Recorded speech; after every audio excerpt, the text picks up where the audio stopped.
Hey everyone, this is Dean from Paranormal Pickers. Just getting ready for our next Paranormal Picker adventure. Come on, join me.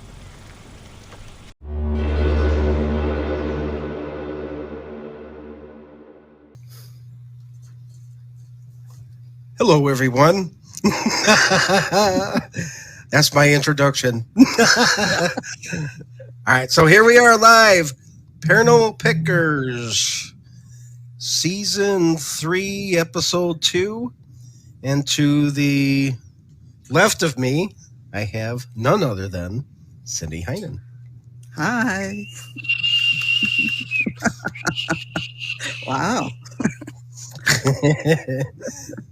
So I'm waiting for the thing to come live on the Facebook so I can see the comments. But again, please check out our YouTube page for season 1 and 2. Those are up on YouTube. Also, we have another edition or another episode of Midnight Screams, which are 5-6 minute stories that George has written, and we do an audio version of it and a nice video display of different pictures to go along with the story. And so far, it's been going pretty good. We got a few likes on those and comments, so that's nice. Please comment on those. George is interested in his what people think of his writing. Don't deep dive into his. Is he married? No, is he narrating it? He will narrate some. We're going to try to get other speakers. We got one up there from his friend Jeff, and another one from Mark. The newest one is Mark doing it. Okay, I just remember George having a very nice voice. Oh yeah, he's got his recorders going, so he's going to be recording some new stuff. And I had one up there, but Jeff took that place, and then I'll probably do one later as well. So definitely check those out on YouTube. Now, do you have a YouTube channel? The Society does. The Society for Anomalous Studies has one. Yep. Can't say that I post a lot of stuff on it. Okay. But it's there. All right. Okay, here we go. Now I got the live. My sound is off. All right, so we do have Laura Redmond on there. Matt Robertson. What's up, Matt? And Nino, Vicky is watching. So we got a few people out here. Okay. So let's introduce Cindy Heinen from Society of Anomalous Studies, notorious for her deep studies into the paranormal world. Her dedication and honesty in the field goes a long way. I respect it, and thank you. I do sit back and enjoy watching her do the research, so I don't have to. Oh man, I better get a Patreon page, man. No, like we were talking before the show, I said, I was going to deep dive into this ITC because this whole phasma box started coming in. Yeah. And you explained, or you're already kind of doing the study. And I'm like, oh, okay. I'll let her do this because I don't trust it. I know, and I can't wait to hear some of your results on that as well. But tell the folks a little bit about yourself and how you got into this line of studies.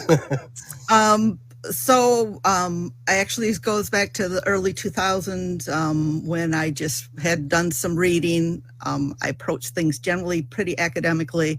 And so I read about Constantine Raudive and how he had captured voices of the dead on a recorder, a reel-to-reel recorder. And I have a background as a musician, and so it's like I have so many recorders. So I was like all excited about that. And so I just literally studied that for a year. I didn't go do it. I didn't buy a recorder for recording ghost voices. I just wanted to study it. And so I did, and then I went out to Gettysburg, and I went to a conference. This is in the early 2000s again on EVP. And went out to the battlefield, and darned if I didn't capture something. I actually was reviewing my audio when I was sitting in the airport to fly home to Chicago, and there it was. And I just remember I was just dumbfounded with this. There's this male voice talking to me, and it's like I'm wondering, are people looking at me? The expression on my face. So I was hooked after that. And you didn't jump from the plane, so that's good. No. So anyhow, I got my taste for my review and what it was like, and then I eventually joined a group for about 8 years in Wisconsin, and then in 2011 we formed the Society for Anomalous Studies, and we've been going strong since then. And in between that, I've worked with people like Tom Butler and some other people to do some EVP studies that are more year-long studies where, that you set up a protocol for and everything like that. And then we end up writing a report at the end of that, because we wanted to just start the ball rolling on things like that, and write articles and chapters for books and stuff occasionally. It's not the main thing I do, but I like to talk about. It's nice to get some of your information out there before I'm not doing this anymore. So this is the 12th year, right, of Society? Yeah, this is our 12th year. Yeah. Well, congratulations. Thank you. Not a lot of groups make a long time. I lost count. I know. But you definitely do a lot of fundraisers, and you also do classes. You teach these things at schools, is it, or just? We used to do more of that. I've worked almost exclusively with McHenry County College. Sometimes we have taught classes there before, but I think we more do presentations for them, and sometimes we even do public ghost hunts. Now, why would you think McHenry County College, which is a relatively, built in probably the 60s, maybe 50s, why would there anything paranormal be there? And I didn't think there'd be anything paranormal there, but darned if we didn't catch some strange things at that location. So we've done things like that for there. You did mention our main thing that we do now, we've done this for about 10 years, is we partner with historical societies. So we'll do repeated investigations of their locations, do a deep dive into their history, and from that we develop paranormal themed fundraisers, be they tours, public investigations, or presentations that they then can raise money for. So that's, and you do this. You do this in association with Haunted Rockford, and the Ethnic Heritage Museum is one of them, and I believe the one coming up is Dead of Winter. Yeah, that's the last Saturday in February. We're doing, it's a repeat of a program we did earlier, but so it's evidence that we got from 3 different investigations we did there. And then there's also a tour involved, and that money, I think all that money, I don't get paid for it, but it goes to the organization. Yeah, definitely. Yeah. And there's 2 buildings on that property, right? Yes. You got the Heritage Museum and then the house. Yeah. And then we do, we have a number of historical societies in Wisconsin, because SAS is actually we're based out of Janesville, Wisconsin. And so we work for the Rock County Historical Society, and we've worked for the Beloit Historical Society and other ones like that. But you live right over here by me. Yeah, I'm right in Harvard. And yet, do I do anything in Harvard or Crystal Lake? No, I don't. Well, I'm not in the schoolhouse anymore. I'm here in town in Harvard, over by the Moose. I joined the Moose. Oh wow! Now, a long time ago. This is before I got much into it. I was told that place was haunted. So I don't know. It's a big, interesting place. I mean, it's not gothically old looking, but it's had a lot of people go through it, a lot of interesting things. Yep, there's been some things going on, but I quickly debunk them. But other people have feelings. Yeah. Well, the other day I saw a light go on in the hutch, turn on and off, and I'm like, did I just see that? So I had to walk back there, and I realized one of the other members was back there doing something. I'm like, did you go into that room? Yeah. Did you turn the light on? Oh, okay. There you go. There you go. Exactly. But yeah, let me get my thoughts together, because there was one gentleman there that we had on season 2 show, Robert, and when he's there, I see stuff around him. Oh, yeah. So it could be people that are there at the time that bring these things in. Oh, exactly. And I see that in investigations a lot where you think, oh, I'm only going to get what's coming in the house. Nah, you get what's associated with sometimes your team members, with sometimes guests that may be with you. And you just have to really be able to listen to differentiate, who's that voice associated with. Right.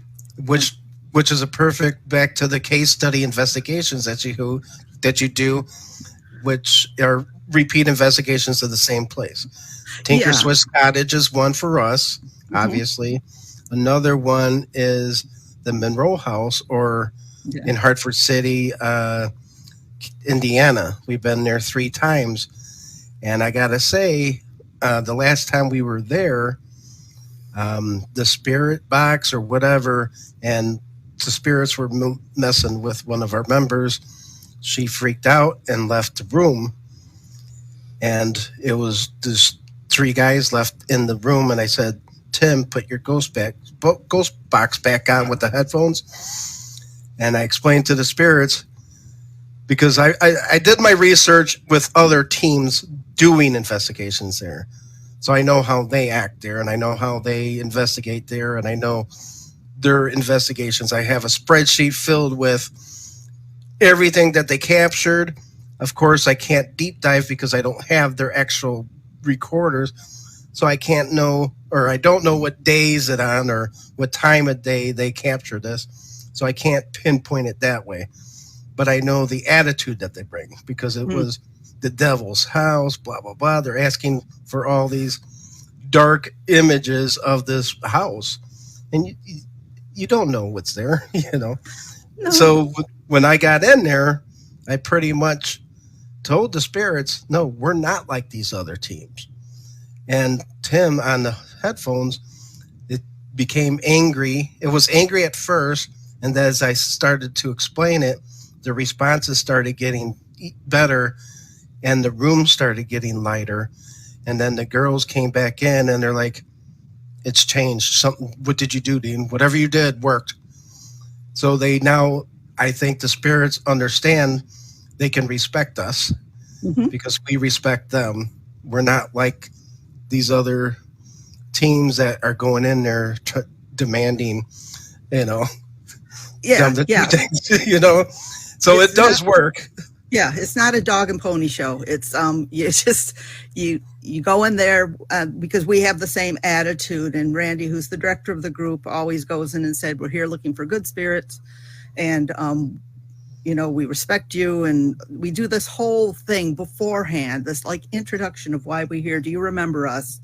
And because we do go back so often to a handful of locations, we're able to establish relationships with whoever is there. And I know that sounds a little crazy to people that I'm not, that I talk about paranormal is about establishing relationships, but that's frankly what it is. It's the relationships you have with whoever you partner with, as far as your historical societies, also your investigators that you're working with, especially if you've worked for them for a while, you can really gel with them, down to, frankly, the type of equipment you use and how often have you used that equipment. Because I have certain pieces of equipment that I've worked with for a really long time and I have great luck with them.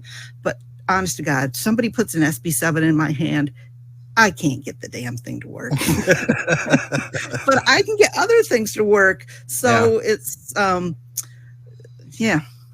Well, Laura says, Cindy and her work fascinates me. Thank you.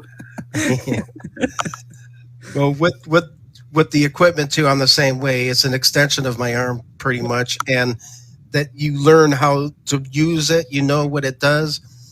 And the Obelisk 3, and the Spirit Box 11, and I know I don't get anything off the Spirit Box 11, so when I do, I have to listen because I know it shouldn't be doing it because it normally never does anything.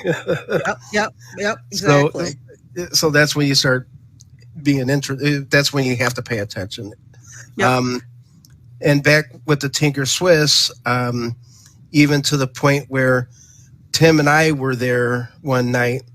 We didn't get much, but we felt welcomed. Mhm. Every room we went into, it was welcoming. And, sometimes when we're there with other people on our team or whatever, we don't get that same welcoming. They're basically like, why are you here with this guy? Yeah, yeah, exactly. Because it changes the balance. It does. It does the balance of what, because I think that we're talking about very sensitive, um, energetic sort of. I'm losing my train of thought on how I'm trying to say, but it's a delicate balance what you're Yeah. trying to do, because what we're trying to do is extraordinary. And Hmm. so, and we don't truly understand this, but it's, between vibrational and energy and all this other stuff, our attitudes can really affect all that sort of stuff. So I think it's not so much the freaking equipment anymore. It's more, I think it's more the person. Yeah. And I come to that after many, many years. I'm thinking, you know, I don't know. Maybe I don't need all this stuff I lug around with me anymore. I need about 3 pieces of equipment, maybe. Yeah. Exactly. And the equipment is there just to pretty much support what we're doing. Yeah, yeah. It's there to sort of validate the experiment, give an objective view Hmm. of what's going on. Yeah. Right. And I mentioned before to you on our Ghost Head Soup webpage, uh, I found an old email that George put out there, and I got the message on the banner. It says, always put your goal a bit higher than it should be. Don't try and get evidence, try to contact the other side. Yep. Exactly what you were, that's exactly, kind of seems like that's where you're at right now with this whole study. Yeah, and sometimes and you'll, like you had just alluded to before, and what you were saying, sometimes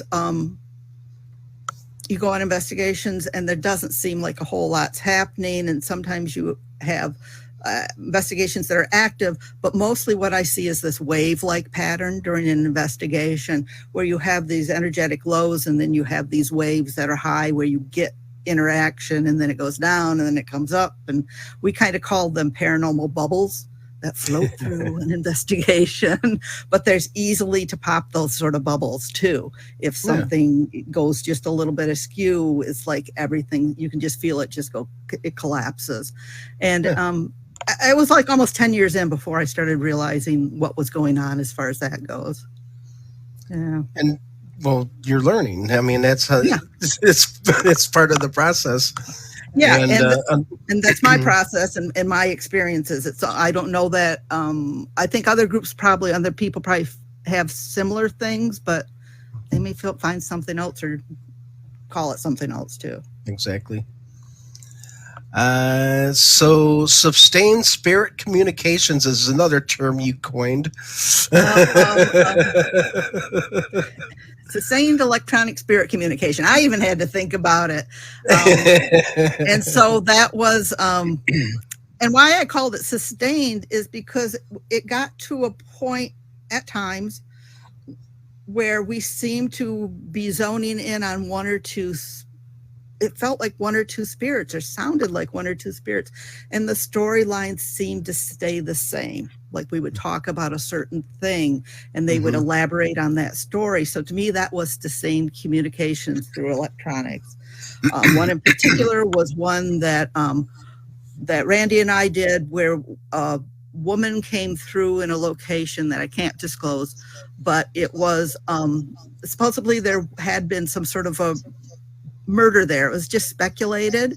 And I want to know the place now. Tell us now. Tell us. I can't. Oh, sorry.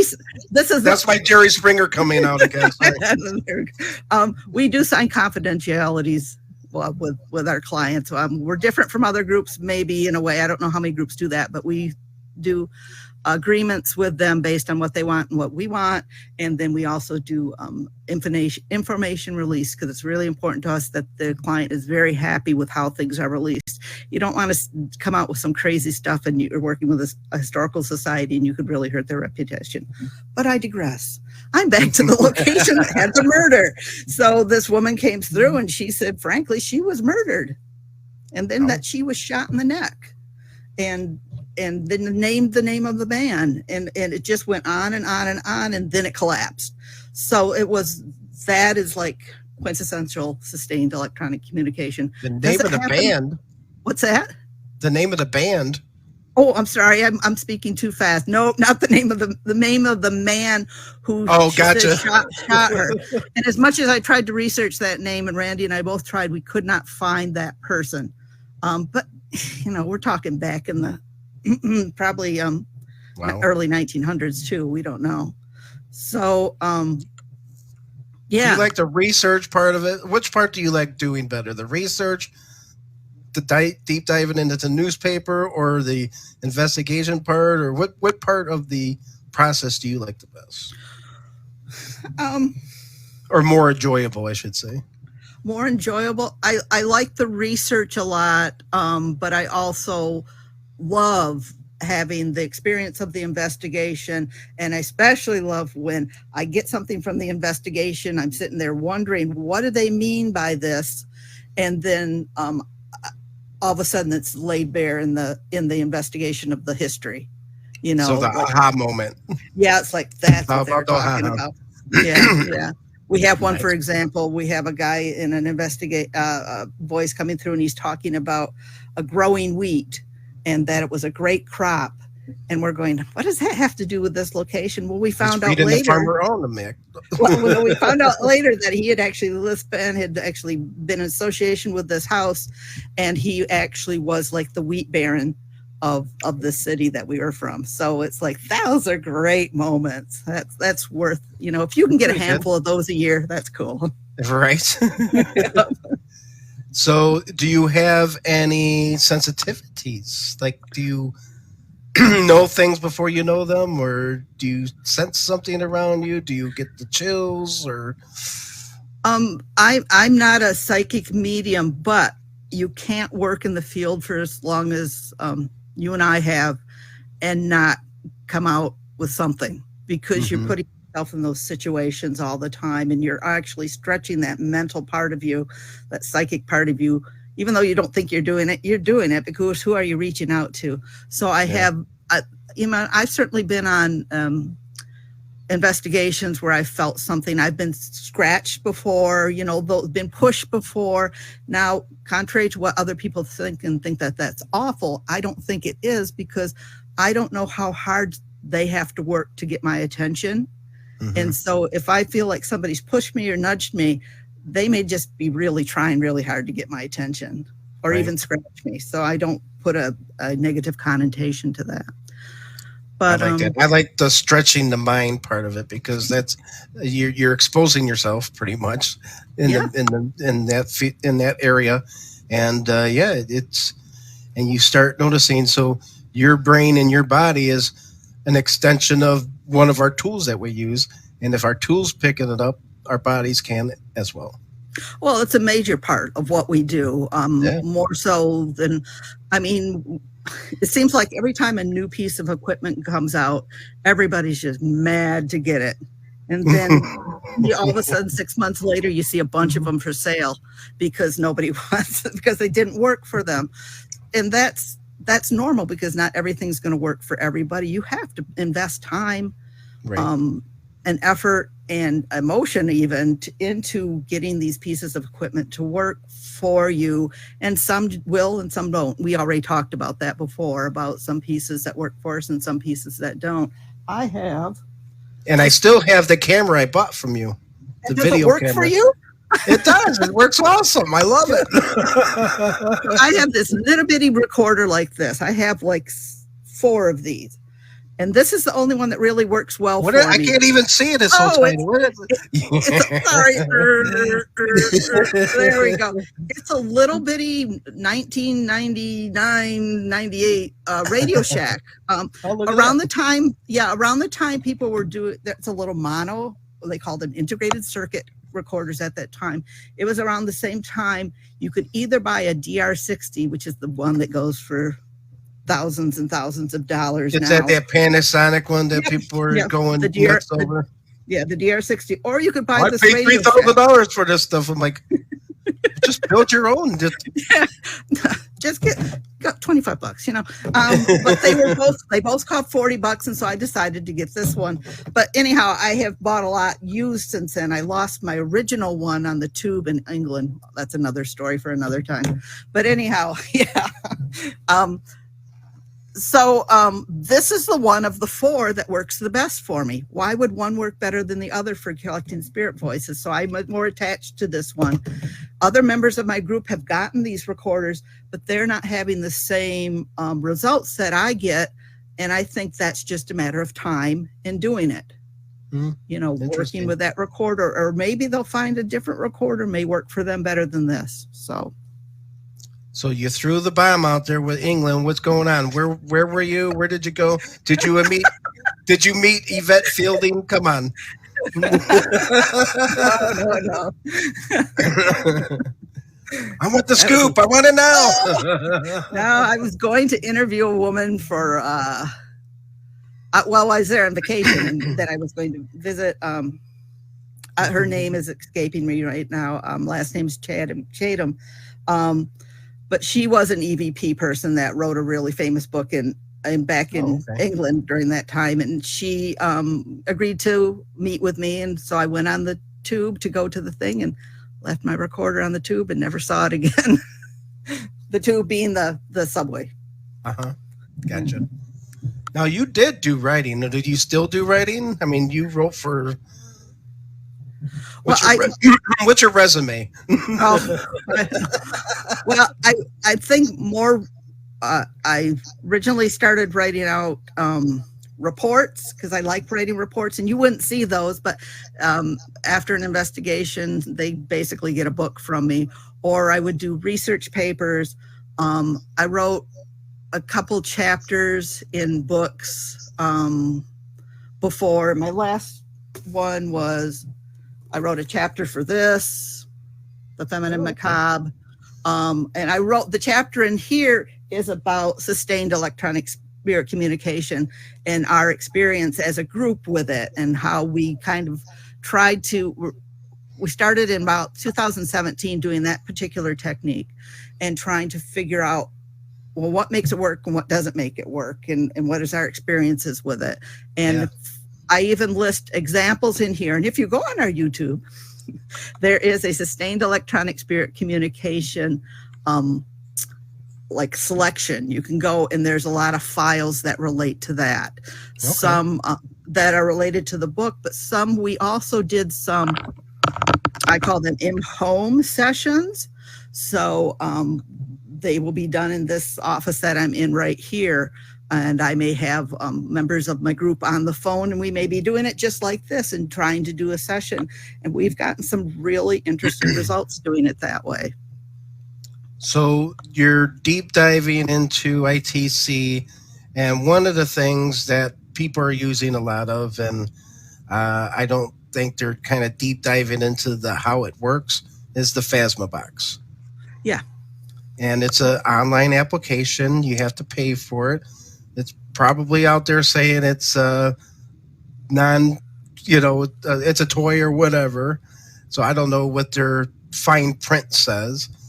And I try to look to see if there's any descriptions on or what do you call them, schematics or whatever. Yeah, just to see what's operating this, because I know in any kind of application, especially like the Flare one, if we read into it in the fine print on the very bottom, you'll find that it's a simulation. So it's just like it's not actually doing what it's simulating something. So it's not really a good tool to use. So in your research, how far did you go into the Phasma box? I did not. I have Phasma box on my, it's a if we're talking about the same one, it's a software program that you put on a computer. It's not one you get on your phone, and it's made by Extreme Paranormal. I know Dale Kazmarek uses it and has it, and I've heard some of his results, and I'm kind of going, but I've tried it and I don't get a lot of results from it. The one I use is, I was going to show you, but it's not going to show up. Sorry. I use, the one that we started working with was called the VR Ghost Box. Virtual Okay. reality ghost box is what it was called. And it came from Extreme Paranormals, and it was a free product you got when you bought their ghost radar, whatever that was. And so we started using that one. And what I liked about it was made up of sound banks or word banks Yeah. that were cut to a second or less. And I mean, I wanted to know how it worked. So I actually contacted the maker, Martin. I don't know, where is Okay. he? He's in Germany, several times, saying, "Are you kidding me? Now why is this happening?" I wanted to know how this worked and why I was getting sentences like the man from the VFW we investigated going, I'm coming home from Vietnam. You should not be able to get a complex sentence like that. You should be able to get a hi, and then have this static going in the background. So you have this white noise scan and this and some words and some sentences, but they're very cropped and short, and they shouldn't come in succession of the same voice. You get different voices all the time. Right. So the idea is, I think, is that you have this white noise scan, which is, think of stochastic resonance. And so what stochastic resonance does is it lifts a small, a weak field and makes it more powerful. So we have this static under here, which is lifting this field to make it more powerful. So something without a voice box and somehow manipulate these little bits of sound to push a sentence through. And really, if I'm just getting one word things, I'm kind of like, eh. But if I get a complex sentence or a number of sentences in a row, that's when I'm really interested. Right. Yep. And with the Phasma box, I know we had it, or the first time I used it with Dale was at Rolling Hills out in Buffalo. And so, of course, I don't trust too much on that stuff. But so I'm sitting there, I kept repeating the same thing. I kept saying, say Butterfield, say Butterfield, say Butterfield. And it came back and said Butterfield. And I'm like, whoa, okay. So now I'm starting to be impressed. But in the back of my mind, I'm thinking, okay, it's an application. There's a couple things that could be taking place. It could be recording me and then turning it into a bank and spitting it back at me. Or there's a group of Shaggy-like characters out in Buffalo sitting there going, oh, listen to this guy over here, and then throw something out there. Butterfield. Oh, yeah, he thinks it's a ghost, So I feel there's like a room over there in Buffalo, New York. Why Buffalo? I don't know. But so then, having done this, we used it again at the Monroe House in Hartford City. And I asked Dale to turn the microphone off. And he turned the microphone off, and it kind of lessened some of the responses, but he was able to get some responses still. That sounds like Echovox. Have you ever worked with an Echovox? Which basically uses a microphone to enhance what's going through. So so I don't use that one. I have it someplace, but I don't use it much. There is no microphone for these banks. I mean, the banks are the banks, the word banks, the sound banks. And after working with them since 2017, and I work with them almost every investigation and at home here, I know what's normal for the word bank. So a lot of times certain words come through and I'm going, nope, don't get excited, folks. That's nothing. Let's wait for somebody to tell you to get out of their way or something like that. Something that is a voice coming through that makes sense to the location we're at and also talking to us. So you bring up a good point because of that white noise, and I do like using white noise.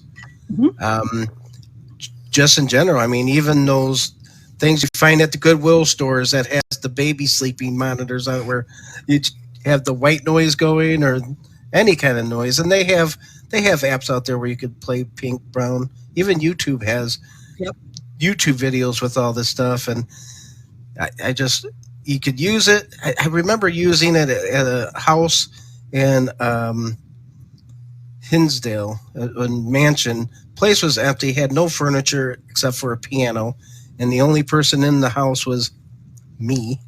Hmm. And I turned the white noise on, and it got so loud in there, it felt like a train station. Like people, it felt crowded in there, Hmm. which, being by yourself, and that heightens up it a little bit as well, especially when the basement makes noises for natural reasons, but Hmm. it's still alarming when it goes off because, whoa, it goes, because you don't know when it's going to go off. Yep. Yep. So Yep. yeah, so the white noise I do like, and I feel that the SB7 and the Spirit Box are pretty good with that, of Yeah. getting Yeah. that evidence to come through. Yep. Now, like going back to this little recorder here from the 90s, I would not use that for a recording like I was recording somebody talking or recording notes or something, because the sound is so lousy. The sound is very noisy. And one of the Hmm. theories of what happens is there's this internal noisiness, and the spirits are using that internal noisiness to help push a message through. Um, on the recorder, and I can believe that because I actually have more results. Even though I've gotten some great results on very clean recorders, but there's other stuff going on in the environment generally. Yeah. So, yeah, I know people talk about doing very clean things all the time. Remember, was while spirit boxes had no static or anything like that. And I don't know. This is what works for me. And I always had this idea, and if you're interested, I would love to work with you on something. Considering we live in Harvard, Yes. you know, just come up to the Moose and we can sit there and brainstorm. Cool. But one of the ideas that I thought of, and the old watching the old ghost shows and stuff, and you get these, um, you know, you we've grown past it. We learn that some of the old stuff doesn't really jive. And one of the things that I always found interesting was the whole Class A, Class B, class stuff on the Yeah. EVPs, and then also the teams talking about scientific research and going deep diving, and until you can sit in a, like you said, in a repeat environment and have it controlled, there's no way to do a scientific thing, because No. you got to record it every day, different hours, see if it happens, see what's going on outside of the house. It could be something that occurs outside that's causing this. Hmm. um Geez, I'm going to lose my thought here. Oh, I know. Back to so working together with you, I always thought that it would be good to create a probability scale for a potential voice capture. So, in other words, uh, you would ask questions. You would have a list of things that you would have to ask if you have a voice capture that you got. Were there other people there? Were there traffic? Was it nighttime? All these questions, and you're just hitting these buttons, and then have it calculate a percentage or a Hmm. probability score. So yes, so let's say you're not going to get 100%, because as soon as you say there was other people there, that takes away points, because it could be someone else's stomach that they didn't call out. It could have been somebody going or or something like that, or even taking a step, makes noise that captures on your recorder. Yep. And even a person further away, if you take all your recorders and the person's further away, you can see how that voice will capture on different recorders and sound completely different on each recorder. So you Hmm. have to take all those into consideration. So I would say, like, after everything's said and done, like a 60 would be a class A probability score for a voice capture after Hmm. everything's said and done. Hmm. So I think that might be something more scientific, because you're actually crossing off checklists and doing a little more due diligence in your research. Yeah. Yeah, Yeah. yeah. It's still field research, which is always tough anyhow, because like you Yeah. said, environments change from time to time as opposed to just being in a fixed lab situation. Hmm. I think you could do it in a fixed lab situation too. That'd be interesting. Hmm. Yeah. Now you're giving me something to think about. You're the genius. I'm the genius. Come on, let's go.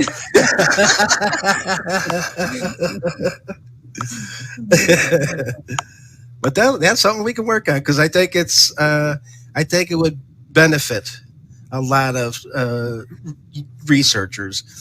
I think I don't know how long this pioneer field is going to last because how long has it been lasting, and we still have the same repeats of, like you said earlier, 20 years ago. We're still doing the same thing, and I think anything that we can do to advance it just a little bit more is for the best. And Yeah. yeah. That's like we were talking, sorry folks, before the program started about we've both been in the field for a long time, and so what we see is we see the same things being repeated generationally. People Mhm. that are in their 30s are doing the same things that we did back then.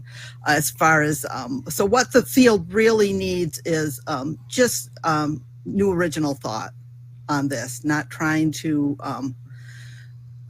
well, I suppose you can go out and do whatever you want. You can go out and just have a blast and run around and be crazy. But, what are you ultimately, what is that doing for the community at large? And so it's Mhm. getting some original thought, and that's not too sexy, really. And it doesn't make you a paranormal celebrity, but it's in the end, it'll do more Yeah. Why are than, you in the field? yeah, Are you in yeah, the field? yeah. Are you in the field to have a TV show? Are you in the field to do the study? Are you in the Yeah, field? if you're in the Yeah. field to have a TV show or to have a program to have or have the big, YouTube following, um, you don't have time to do the work that it really takes to do this sort of work. For example, you were talking about all these precautions we have to take before we do a session for like EVP or for whatever. We all wear body cams, we all wear wrist recorders, plus we have all our other stuff right here. To really test what we got, we have to look at everybody's, that was looking at this station, all their body cams, listen to everybody's wrist recorders and all the other recorders. So it's a redundancy in the system Oh that yeah. actually shows us, do we have real phenomena or do we just have, like you said, rumbly tumbly. Yeah. And it's conversations like this that create these amazing investigators. They're out there. I know Oh yeah. Tim is based off of what we're talking about. He has every room has a camera in every room. He probably invested more in those little Wise cameras, and he's got like 25 of them, only to deter our what we're saying. So Yep. Yep. and I remember at the Swift House in Belvedere, and he captured something, and then he goes, "Wait a second," and he pulled a camera up in another room, and there was an investigator talking in the other room. So his recorder in this room captured the person talking in this room, and now he was able to go to the camera and see that it was an investigator. Had we not had that extra camera and the due diligence to look at it, Yep. Yep. we're going to tell this homeowner this is what we captured. Hmm. Hmm. So we got to Yep. take those extra steps, especially when it comes to telling people what we think based off of Exactly. our lack of So Um, yeah. the idea used to be, I don't know how many people think about this anymore, but when you caught an EVP, a true EVP was supposedly you could only capture it on one recorder. And that was kind of like this gold standard for an EVP. But I'd say, now years into the old thing, I think there is a lot more direct voice phenomena out there than we really think there is. And that's why you're catching them on several recorders in the area at the time. Hmm. Because we had that happen at Tinker Swiss, where we're downstairs and we have a gentleman telling us to go, and it's heard on Randy's body cam and on the camcorder and on somebody else's camcorder, and there were 3 people down here, and it sounds loud. You can tell the distance between the cameras, that he was closer to one than the other, but there was no gentleman down there.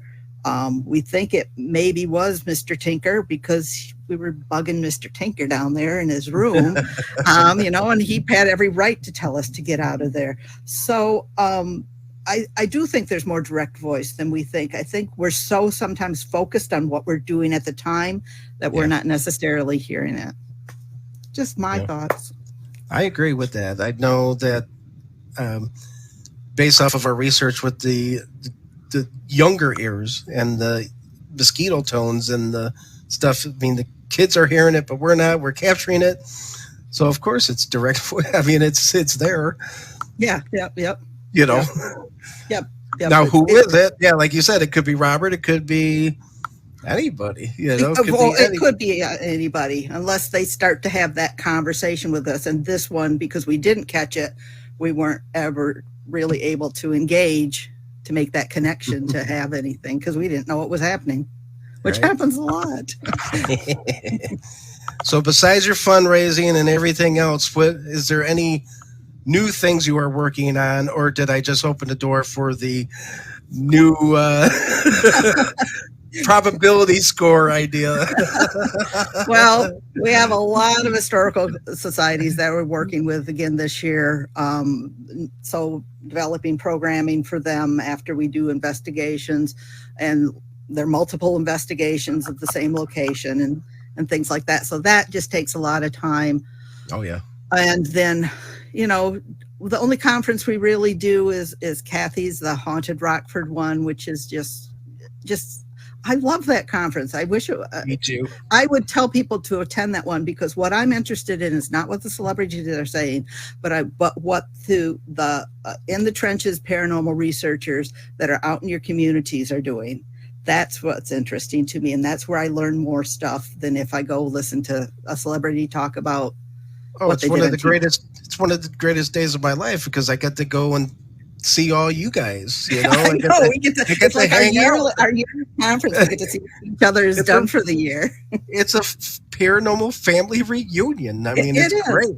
And it's nice. It's nice to see a lot of return people come to that one. So I always encourage people. I think it's in August this year, but to make the trip for that one-day event at Haunted Rockford for that conference, because I think you'll learn a lot more than you will if you go to one of the big ones.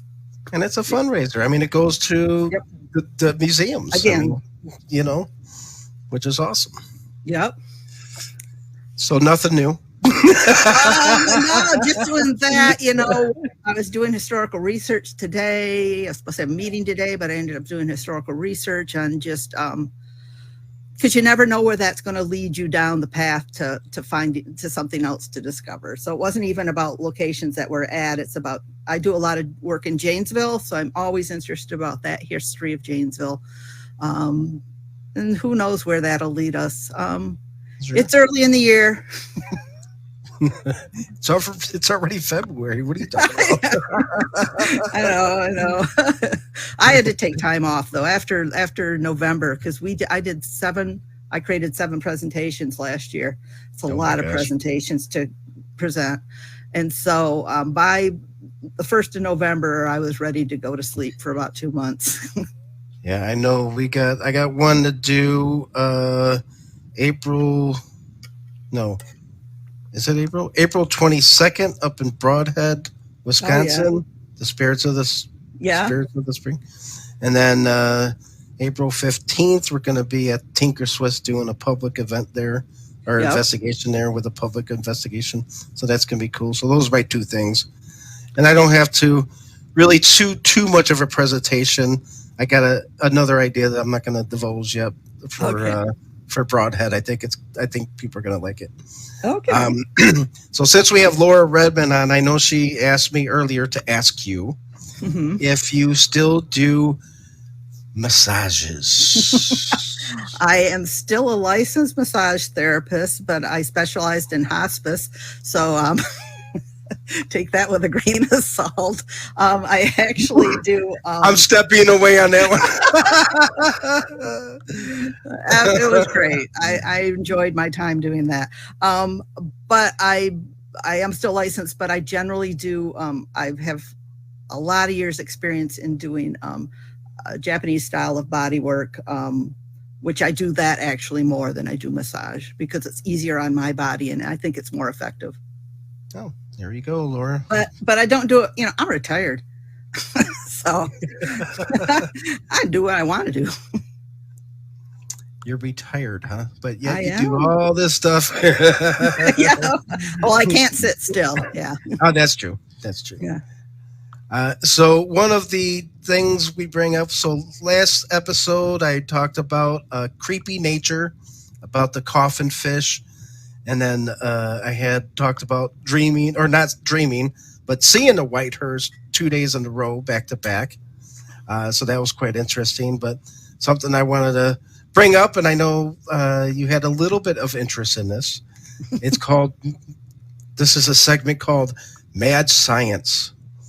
So, in 4 years, scientists are pretty much expecting to reincarnate the woolly mammoth.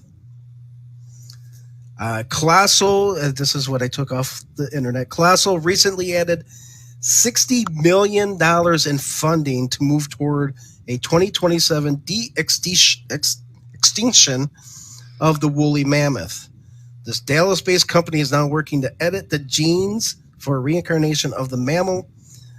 They plan to reintroduce this mammoth, woolly mammoth, into Russia, but that may shift due to the political framework of the world today. Uh, so that might change a little bit.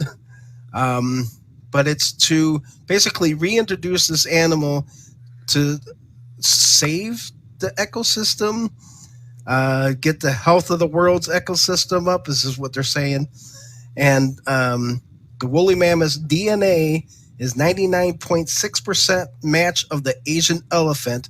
And what they're trying to do is create an embryo to put into the Asian elephant and grow, or basically birth one of these mammoths. Um, and God, could you imagine having a woolly mammoth burger in the future? But anyway, uh, so Um, yes, it straightens the local plant life, migration patterns, and dietary habits of the beast. It says, and I found it interesting because not too long ago I was out at Forest Preserve in DuPage County in Warrenville, and there's I think it's Blackhawk or Blackwell Forest Preserve, where they actually, or near there, where they actually found uh, a woolly mammoth bones, and I know there's some in Aurora too, but I actually went out there and I did try to investigate her. I brought my recorder out there trying to capture the spirit of a woolly mammoth, and I was playing on YouTube some potential sounds to entice the beast to talk back to me. I didn't know, how do you talk to a woolly mammoth? Say, hey, are you there? yeah. You know. But you said your husband had, and you had talked about this earlier, right? Yeah, we had, and so we were talking about that because we had also. I remembered as you were speaking that we also talked about it in relationship to people thinking that a lab that was talked about um, doing the same thing with dodo birds. Okay. So they had found a pigeon that had similar DNA. I mean, a huge pigeon from Africa or something like that that had similar DNA to a dodo bird, and but basically you still had to get the DNA from the dodo bird or from the mammoths by either a femur or hide or something that's viable that you could do something with. So that would be interesting to see how they're going to do that process. Um, and then, range those things. But, we got enough we have a lot of things we got to save right now. So $60 million. It doesn't seem like enough No, to it like doesn't. go back at the time. Unless there's two guys in the lab, I don't know. Oh my gosh. I just don't. I don't know these things. I, I'm just wondering if that elephant. I mean, how big are the babies? You know? Yeah, I don't know. Sorry, It's mind wrapping, and they're talking about doing this in 4 years, like having it done in 4 years. No, they won't have it done in 4 years. I'd say more like 10 years, something like that. And maybe even if they don't run out of funding by that time. But everything's almost always commercialized too. I mean, what is the end point? What are you trying to do? Why are you studying this? My daughter is she is a PhD in animal behavioral, and she studies mountain chickadees in the forests, in the mountains in in California, actually, Nevada, California. And so it's like, well, what do you study about chickadees? Well, they study behavior in chickadees and how they learn from each other and all these sort of interesting things. And actually some of that behavioral ideas that they bring about actually get applied to psychology that we use in as far as learning and tool learning and things like that. So yeah, that sort of work is really fascinating. It is fascinating because humans are so desensitized to their natural abilities to survive. I mean, it's crazy, Yeah, to even think about how we evolved over time. And I talked about that on the first show about how we evolved from fish, and the coffin fish really looks like a human face. Let's look that one up. I can bring it up here. Let me see. I do have a picture of it. Actually, I had a picture of a mammoth too, but sometimes my computer isn't cooperating with me. Oh, something's going on here. Something's pulling up. We've lost Dean. Did you see me? No, you went black for a minute there. Did I? Yeah. Wow. Let's see. That's the coffin fish. Did I go black again? What? Nope. You're fine. Hey, I watched this great little paranormal show. It's a fantasy show, but they had ghost hunters on there, and they were all young, beautiful people. But they hunted ghosts with swords and chains and chainmail. It was so great.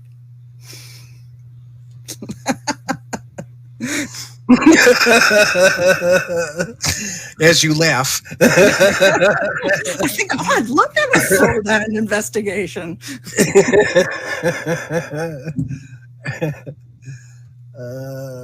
I also saw something years ago where they were doing naked paranormal investigating. Oh, no, that's just wrong. Because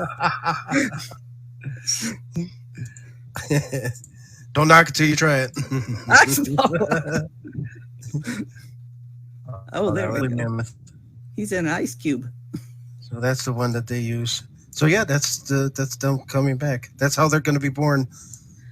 Apparently, and look at it. It's funny. Let's see if I can go to the next one here. There's the coffin fish. Oh, look at that! How interesting. Don't they look like human? Or look at this guy over here. Yeah. And they're toads. They call them sea toads because of their see the little. Oh yeah. So I'm thinking, here's the perfect one right here. So I'm thinking this is evolution. This is the start of the next human race here. Yeah. Well, we won't be able to see it. We're going to be, we're going to be terrorizing the new ghost hunters. We're pissing them off by not talking to them. What is that? What is the Yeah, we're taking over time stream. Is that what they call it? The ITC communication station in the sky. Time stream. Yeah. So, Cindy, if you were a ghost, what would you whisper in someone's ear? That's a good question. I'm gonna. That's how we end the show. What would you whisper in the ear of a ghost hunter? Probably boo. just see how far they jump. How about get a real job? Yeah, exactly. Catch me if you can. Randy had a great one at a location and is an old chapel. And so I'm fixing the recorder on his body cam. It had messed up, so I'm fixing his body cam, and he's just sitting there. And you hear this whisper come up in the EVP, and it says, "You're a monster." And I think it's talking to Randy, because Randy's like, I don't know, how tall is he? He is 6'4". He's really a tall guy. And so I'm thinking, well, historically, he probably would have looked like a monster. I do look up to him, though. Yeah. Well, speaking of your team, you should introduce your team. Who's on your current team right now? Well, you certainly go on our Facebook page and you'll see all our lovely faces on there. Not Facebook page, go on our website. But Randy is the director, and I kind of help him out because we're the two retired people. And then I'll just use first names. We have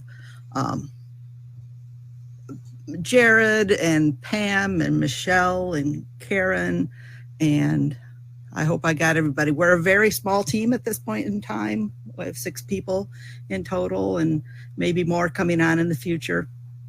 We'll see. And you have a membership thing where you can request to be a member too, right? On your webpage? Yeah, there is. You have to go fill out a whole application. Sorry. And it's only if we need people to be on the team. So people sometimes fill it out, and then I try to get back to them right away on it. But it's just a process to really bring somebody up to speed every time you're adding a new person on. And like we talked about recently, it was,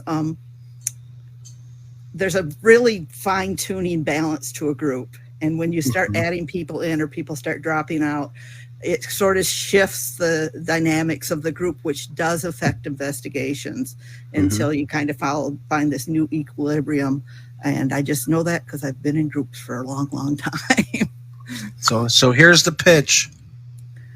If you enjoy sitting for 30 hours reviewing evidence, yes, go to this website, fill out the application, because they got a lot of footage to review. God, we do have a lot of footage to review. And that's one of the things, if you are a member of our group and you don't review your data, bye-bye. There's somebody else who probably really wants to learn what it takes to do this sort of work. So, and it is definitely an art form to review evidence. It's not just... Well, it's one thing to review it, and when we bring somebody up, we try to help them learn how to review it as we'd like it to be reviewed. And then it has to go through peer review, which can be brutal, but it's something that needs to be done. Yep, that peer review is brutal. and the one that's reviewing it at the peer review is always getting gets the blunt of it all, Yeah, but that's what, you just can't take it personally, because there's always another piece of evidence along the way. So I don't get too invested in that. I remember I've been to some things where people have not agreed on what the evidence was or what was happening, and it almost came to duking it out, oh boy, being that invested in it. And it's like, no, it's not that important. It really isn't that important. It really isn't. That's true. And it's not worth it to lose friends too, No. So no.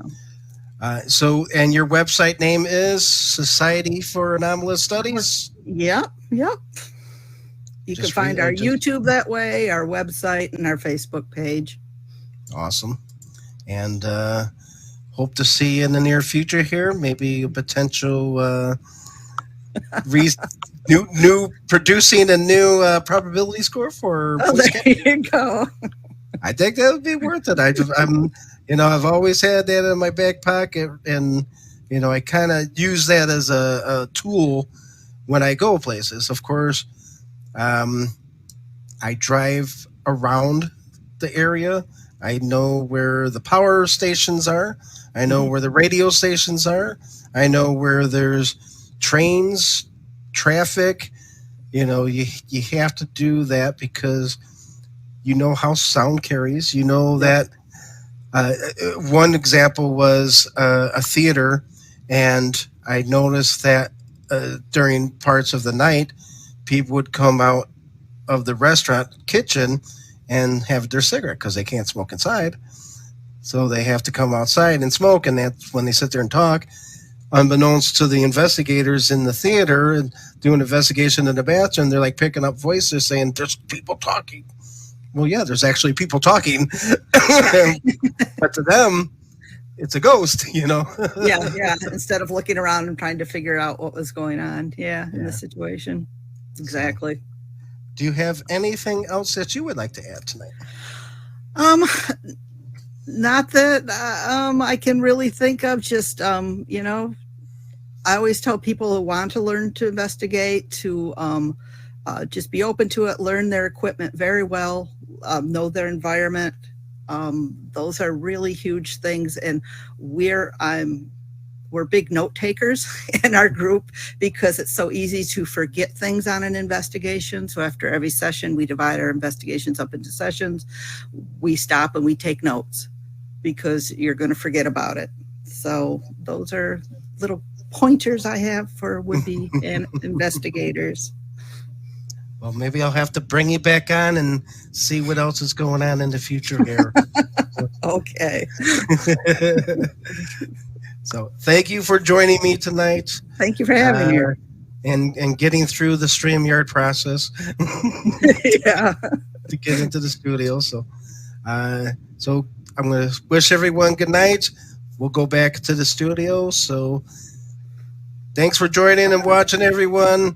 I know there was a lot of other people that joined, so just like to say hello to everyone and have a good night. See you next week.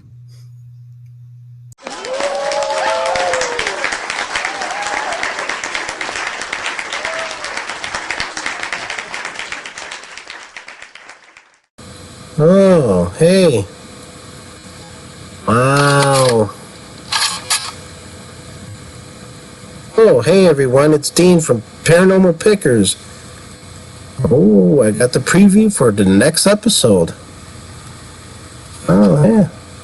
Here, take a peek.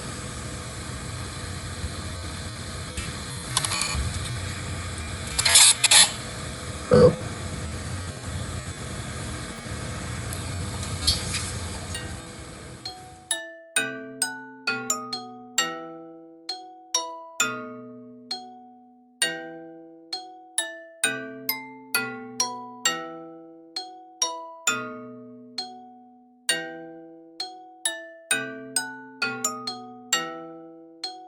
This place is haunted.